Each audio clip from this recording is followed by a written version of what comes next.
মির্জা ফখরুল আলমগীরের বার্তা আজকের খবরে দেখলাম।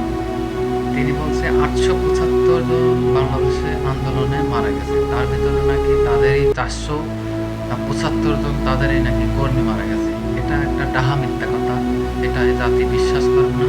মির্জা ফখরুল যে মিথ্যাবাজি এবং ভার্সন 2 তাকে বলা হচ্ছে ইতিমধ্যে, ওবায়দুল কাদের ভার্সন 2 বিএনপির এই সিনিয়র নেতা মির্জা ফখরুল আলমগীর। তিনি যে একটা বানোয়াট মিথ্যে কথা বলবে আসলে বিশ্বাস করা যায় না।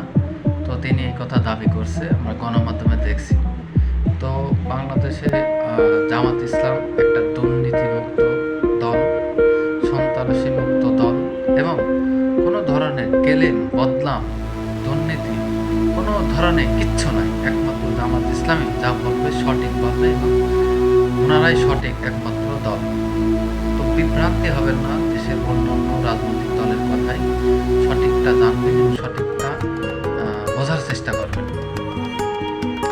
কারণ আজকে তাবলিগ জামাত আর জামাত ইসলামের কথায় যেন কিছু একটু সংঘর্ষ হয়েছে, তাতে একজন মারাও গেছে। তো ইসলামিক দলগুলোকে বলবো এই মধ্যে কোনো ধরনের সংঘাত যেন সৃষ্টি না হয়, শুধু এই মধ্যে নয়, কখনোই না। কারণ এই মধ্যে যদি কোনো সংঘাত সৃষ্টি হয়, এতে জনসাধারণ মানুষ সংজ্ঞায় পড়বে, তারা আস্থা হারাবে। কোনো ধরনের যত বিশৃঙ্খলা কিংবা হত্যা কিংবা কোনো ধরনের যেন বিশৃঙ্খলা সৃষ্টি না হয়, সবাইকে সজাগ থাকতে হবে। বাংলাদেশ জামাত ইসলামের পক্ষে সবাইকে সঠিকভাবে থাকা লাগবে এবং সঠিক একটা রাজনৈতিক দল যাতে দেশে আসে এবং সঠিকভাবে দেশ পরিচালনা করতে পারে। তো সবাই ভালো থাকবেন, সুস্থ থাকবেন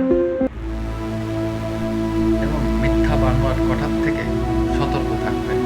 ফ্যাসিবাদী কিছু দল আছে, তারা ইতিমধ্যে রাজনীতি মানে নির্বাচন জনগণের গ্রহণ হচ্ছে না এবং বর্তমান যে উপদেষ্টা সরকার আছে তাদেরকে মেয়াদ দিতেই চাচ্ছে না। ঠিক আছে, তারা বেশিক্ষণ থাকলে নাকি সমস্যা। মির্জা ফখরুল এও বলেছে যে ছাত্র সমাজ যা করছে তা ভুল করছে এবং তারা যে দল গঠন করছে তারও মত প্রকাশ করেনি, তারা দ্বিমত জানাইছে। এই বিএনপির সিনিয়র নেতা ভাষণ ওবায়দুল কাদের 2 মির্জা ফখরুল আলমগীর।